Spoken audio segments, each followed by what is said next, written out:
2026년 63회 변리사 시험 1차 대비 상표법 입문 강의 50일에 진행하도록 하겠습니다. 저는 윤영근 변리사입니다. 자, 50일의 강의에서는요, 우리가 지금 계속 심판을 보고 있었습니다. 자, 우리 앞에서 이제 무효 심판, 취소 심판을 봤었는데, 자, 이번에는 권리범위항의 심판을 보도록 하겠습니다. 권리범위항의 심판에도 암기 코드 두 문자를 알려드릴 건데 좀 깁니다. 그만큼 좀 내용이 좀 있어서 그걸 좀 나눠서 52회 때 또 이어서 볼 겁니다. 그래서 그 절반 정도를 51회 때 보도록 하겠습니다. 자, 그럼 권리범위항의 심판이라는 게 뭐냐?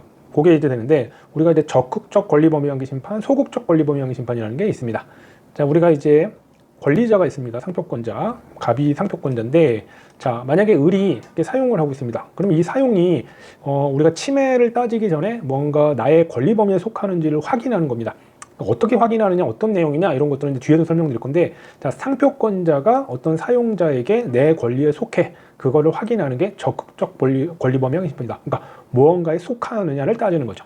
그래서 적극적 권리 범위항의 심판이라고 하고요. 자, 그 다음에 반대로 소극적 권리 범위항의 심판은 우리가 법률적으로 뭔가에 속하지 않거나 없는 걸 얘기하는 거죠. 그래서 이런 경우엔 상표권자가 이렇게 있습니다. 근데 상표권자가 아까는 적극적 권리 범위항의 심판은 상표권자가 있지만 소극적 권리 범위항의 심판은 사용하는 사람이 합니다. 대신 좀 제한이 있습니다. 그냥 사용만 한다고 할 수 있는 게 아니고요. 어느 정도 동종업자라든지 관련성 있는 이해관계인만이 소극적 권리 범위항의 심판을 청구하고 있습니다. 우리가 이제 청구인 적격으로 앞에서 이해관계인이라는 걸 설명드렸었는데, 소극적 권리 범위항의 심판은 그런 사람이 자꾸 상표권자가 침해 주장을 하거나 그럴 때 나는 나의 사용이 여기에 속하지 않는다는 것을 확인해달라. 그게 적극적 권리범위항의 심판에 반대되는 소극적 권리범위항의 심판입니다. 그러니까 적극, 소극은 이제 특허법 쪽에서도 배우시게 될 거고요. 상표법, 디자인보호법 다 권리범위항의 심판이 있는데, 권리범위항의 심판은 좀 우리나라 특유제도이면서도 침해 전 단계에서 많이 활용을 합니다. 그래서 적극, 소극, 이걸 좀 구분을 좀 해놓으시고요. 역시 권리범위항의 심판의 판단 시점은 심결시입니다. 심결시를 기준으로 합니다. 여러 가지 조건을 따지다가 심결시를 기준으로 따지게 된다. 자, 그럼 권리범위항의 심판, 우리가 이제 좀 논점이 좀 길어서 암기 코드로서 좀 깁니다. 자, 이거 자꾸 반복을 해주세요. 성종, 권권, 적의, 범, 시판유 이렇게 됩니다. 그래서 좀 나눠서 좀 볼 건데, 성종, 권권, 적의, 범, 시판유 이런 식으로 쭉 되는데, 자, 그럼 맨 처음에 성질, 성격을 나타냅니다. 권리범위 확인 심판의 성질이나 성격은, 자, 이름 그대로 사실관계를 확인하는 게 아니죠. 말 그대로 사실관계, 어떤 기술적인 거를 기초로 해서 우리 법률적인 권리 범위에 속하는지를 확인하는 심판입니다. 말장난처럼 보이긴 하지만, 자, 그런 성질, 성격, 자, 이런 것들은 개념상 이해를 해주시고, 뭐 취지라든지 성질, 성격 등은 2차 시험에서 되게 중요합니다. 꼭 쓰셔야 되거든요. 그래서 권리범위항의 심판의 성질, 성격, 자, 이것들은 판례에서 나오는 거라서 그 표현을 잘 기억을 해주시기 바랍니다. 자, 두 번째입니다. 성종. 그래서 종류인데, 우리 바로 앞에서 설명드렸죠. 권리범위항의 심판은 크게 적극, 소극으로 나눠지게 됩니다. 자, 이거는 뭐 적극, 소극이 헷갈리지는 나중에 않으실 건데, 우리가 처음 접하시게 되면 그런 개념 자체가 헷갈리니까 자주 반복해서 보시면 익숙해지게 될 거고, 특허법에서도 계속 배우게 되고, 그다음에 상표법에서도 따로 하게 됩니다. 그래서 적극, 소극, 종류를 얘기를 합니다. 그래서 성종 이렇게 되고요. 자, 그 다음에 권권이라는 게 있습니다. 권권, 적의 이렇게 되는데, 권권은, 자, 권리 대 권리에 관련된 권리범위항의 심판입니다.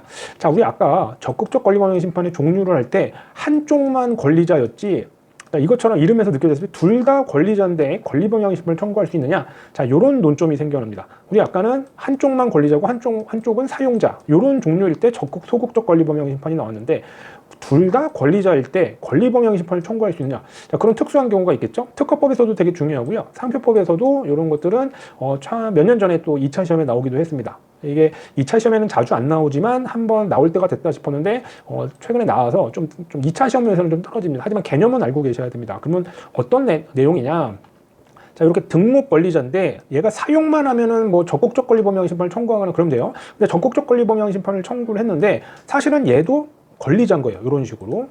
그러면, 자, 권리자인데 이렇게 권리자한테 그 권리자가 쓰는 사용에 대해서 권리범위항의 심판을 청구를 할 수 있느냐, 자, 요게 논점이 되는데, 자, 적극적 권리범위항의 심판은 저 상표권자의 권리의 사용이 내 권리에 속하느냐를 따지는 거다 보니까, 자, 얘도 등록 권리자고 얘도 등록 권리면, 자, 얘는 등록 권리가 있어요. 그러면 우리 상표권의 효력 중에 적극적 효력은 89조에 따라서 상표권자는 독점적인 권리를 가집니다.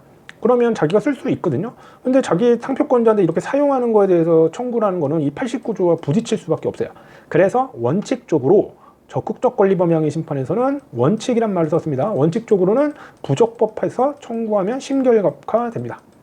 그럼 예외가 있다는 얘기네요. 예외. 그럼 예외가 뭐냐? 우리가 상표권자가 자기가 등록받은 걸 그대로 쓰는 게 89조인데 만약에 B라고 등록받아 놓고 실제로 사용은 유사 범위로 사용을 한다. 그러면 자기가 등록받은 권리 범위로 쓰는 게 아니죠. 등록받은 범위에서. 그럴 때는 예외가 돼서 이때는 적법하게 돼서 본안 판단을 하게 됩니다. 자, 그런 식으로 원칙과 예외가 내려져서 언제만 이런 문제가 있느냐? 적극적 권리 범용의 심판일 때만 문제가 됩니다. 그래서 항상 이거 기억해 주세요. 원칙과 예외가 있다.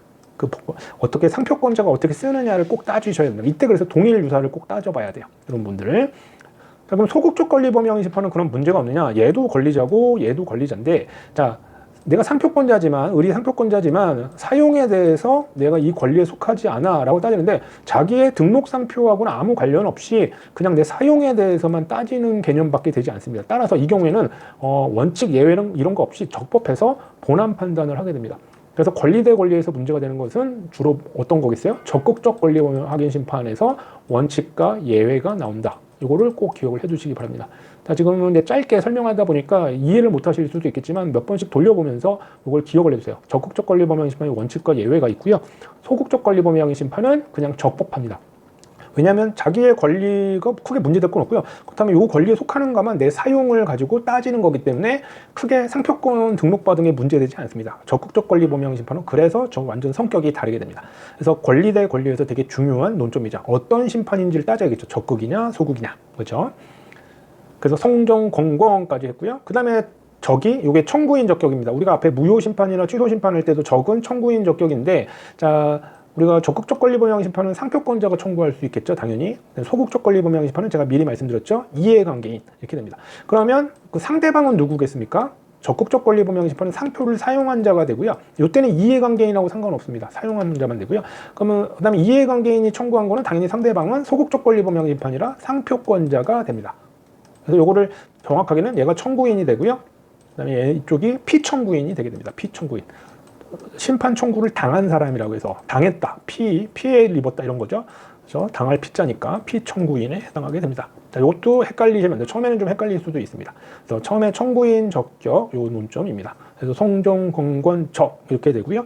그다음에 이제 제일 중요한 논점 중에 하나가 확인의 이익이라는 게 있습니다. 확인의 이익은 논점이 많아요. 그래서 별도로 이적 특기무라고 해서 별도로 암기하는데 여기서 다 설명드리기는 좀 어려울 것 같아가지고요. 그냥 암기 할 수 있는 코드 두 문자만 기억해 두십시오. 성정 공권 적이 이는 확인의 이익인데 일반적으로 나중에 소송 같은 걸 배울 때도 확인 소송, 확인의 이익도 항상 현존하는 것에 해야지 소멸하거나 그러면 안 됩니다. 그래서 이런 것들이 논점이 많아요. 그래서 확인의 이익은 별도의 또 두 문자가 있습니다. 이적 특기무. 자, 그냥 두 문자만 입에 한번 붙여 놓으시기 바랍니다. 성정 공권 적이 확인의 이익인데 이적 특기무 이렇게 된다. 이렇게 기억을 해주고 각각에도 논점이 있습니다. 이런 것들. 이것도 중요하고요. 판례라든지 그런 것들이 있기 때문에 1차, 2차 모두 체크를 해주셔야 됩니다. 성정 공권 적이 범시판요. 그 중에 이는 확인의 이익. 확인의 이익은 이적 특기무 이렇게 있다는 거 그렇게 기억을 해주시면 좋겠습니다. 이적 특기무.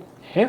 그래서 몇 번씩 자꾸 입에 이렇게 붙여두시고요. 나중에 1차 기본 강의 또 이제 중급 이런 거 강의 계속 하시면서 요거 두 문자를 떠올리시면서 이론을 정리하시면 아주 큰 도움이 되고요. 2차에서도 똑같이 써먹게 됩니다.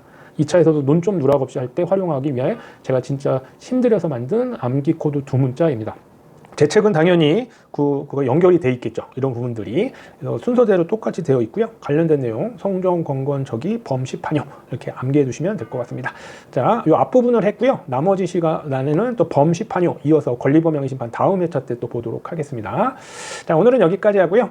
오늘의 공부명은 노력은 천재를 이기고 노력이 중요하죠. 그 다음에 꾸준함은 노력조차 이긴다. 그렇죠? 뭔가 노력을 하면서도 꾸준함을 가진다면 진짜 무엇이든지 이룰 거라고 봅니다. 저도 입문 강의 끝까지 마무리 잘 하고요. 여러분들 도움되도록 또 항상 최선을 다하도록 하겠습니다. 자, 2026년 63회 상표법 입문 강의 50일에 마감하도록 하겠습니다. 들어주셔서 감사하고요. 저는 윤영근 변리사입니다. 감사합니다.